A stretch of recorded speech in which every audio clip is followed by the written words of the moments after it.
Hey guys, Gavin here with your now weekly weather updates. I've decided to change the schedule and the time between I give updates. The 2-day wasn't working out. It was too frequent for me and I didn't have enough time to be able to film and edit. It just sucked up too much time, so I'm going to try and give an update every week around Sunday or Monday. It just depends on my schedule really and if I'm available. So that's what that's going to be like. But other than that, let's get into today's video. For day one, which is currently Tuesday, 9 o'clock, I'm filming this video. So by the time this video goes up, day one will probably be done and there will be no risk at all.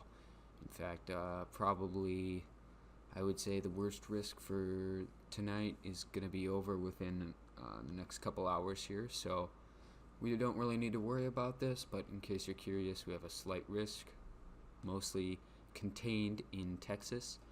Doesn't really extend out very much, maybe the marginal risk a little bit into New Mexico there, but that's so little that we don't need to worry about that. Two showing a pretty similar pattern except in the eastern part of the state, and this time the marginal risk does extend over into central Louisiana and the very southwest corner of Arkansas there. Should mention the risk with all these is strong straight force winds, hail, and you can never rule out a tornado. This is day 3 outlook showing slight risk into Louisiana, New Orleans area, and even far south Mississippi could have slight risk there. Marginal risk extends a little higher over up into northeast Louisiana and central Mississippi and even the southwest corner of Alabama there. Interesting with these outlooks, I've seen pretty similar trends this year of the weather systems taking that track from Texas all the way up into the East Coast near North Carolina there. So I don't know if I'm getting a little superstitious about 2019 weather season, but it seems to me like it's all kind of been the same, but it's just been repeat after repeat. These are a day 4 through 8 outlook. There's actually nothing issued, predictability too low as you can see. There's talk of possibly some severe weather risk in the northern panhandle of Florida on day 4, but I'm not too sure about that. I think I read that in day 4 through 8 synopsis, but we'll just see what they issue tomorrow morning. And yeah, this is our GFS total accumulated quantitative precipitation run. Currently showing the heaviest rain over the next week is going to be into portions of central Texas all the way up into northeast Texas here, with higher amounts showing around 7 inches. Could even see more localized amounts, so certainly watching out for that. Otherwise, we got this little precipitation band kind of going all the way up into Maine there, extending all the way from the Midwest all the way up into the Northeast, so be watching for that. Otherwise pretty standard here, maybe some precipitation over into southern Minnesota, southern Wisconsin area, but that's your precipitation for the next week. This is the cloud cover percentage run. Really nice day in my area, no clouds at all.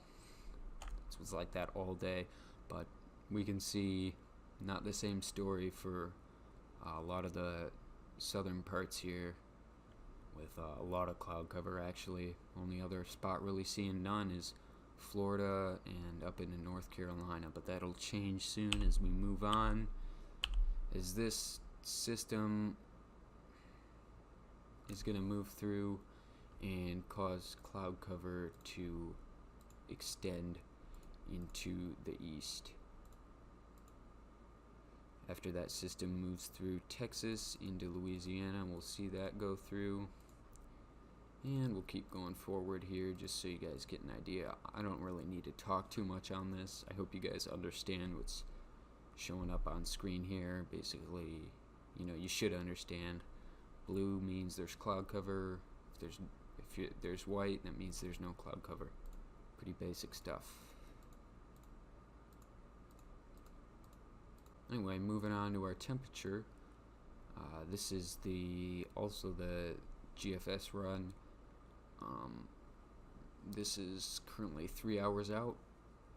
Seeing some hot above average temperatures down in Florida there, and frankly you can see that well-defined line going through southern Illinois down into Texas and up towards Lake Erie and Ontario there. We'll keep moving ahead here in time. See the temperatures cool down overnight, start to pick back up tomorrow, and you can see the really warm temperatures in South Carolina there, North Carolina.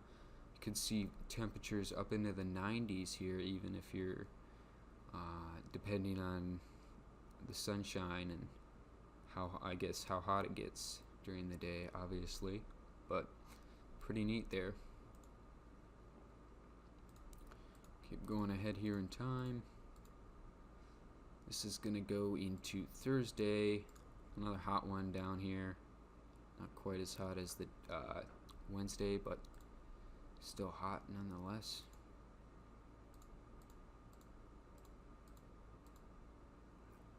Here's a really hot day down here in the old desert land. Not too surprising, but still something notable. And this is the day we're going to be seeing quite cool temperatures, or the night I should say, and possibility of snow actually up here in Wisconsin. I've heard kind of that lingering talk of snow, so we're keeping our eye out. Could happen, could not.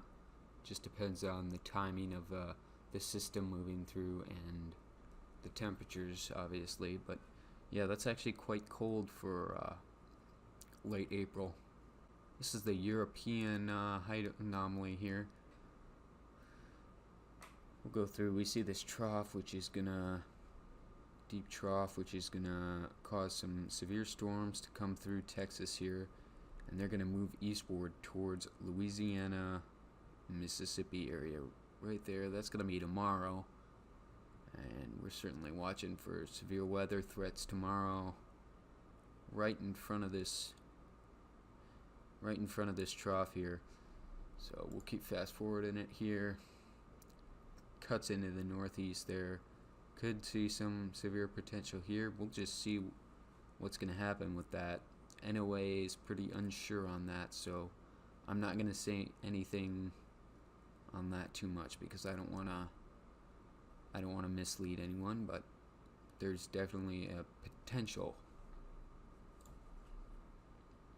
Moving on, we can see this gets really deep here, very deep up into the northeast New York there. And we're going to watch this other system move through. This was the one I was talking about earlier that could cause a little snow up into Wisconsin and parts of Minnesota. I don't know accumulation-wise how much it's going to cause, but certainly something to keep an eye on. And we're watching this one as well. Could cause something over here into the plains later next week, but this is getting pretty far out, so keep going ahead here. And then, yeah, going back in time here, this should be pretty pleasant weather, I would think, for the Pennsylvania area, all the way up through the East Coast there. Very nice weather it should be that day. And finally here, I'm not going to take a look at any of our severe weather just because it doesn't really feel like that type of video. There is a slight risk tomorrow, and there could be possibly a slight risk on Thursday, but I just don't feel like it's necessary. If there's an enhanced risk or something, I'll usually do it, but we don't have time for that every day, so we'll just take a look at the NOM here. Reflectivity. We could see currently these cells firing up here. These have a potential to be severe, and we'll watch into tomorrow as they're gonna make their way east, and this is where some real severe threat could come in tomorrow. Into this area is where the convective outlook was saying that there could be severe potential, and we can see here through this NOM that it is certainly showing that it has the some very strong precipitation. So keep fast forwarding it here as long as we can, and we'll watch that make its way over to Louisiana, where yet another severe potential is going to happen over Thursday. And I don't know how far ahead I'll be able to go, but we'll keep going ahead. That's as far as I can go. You can see here, like I was saying before, possibility on Friday as those fire up in the panhandle to cause severe weather. That's it for today's video, guys. Hope you enjoy, and I'll see you in the next one.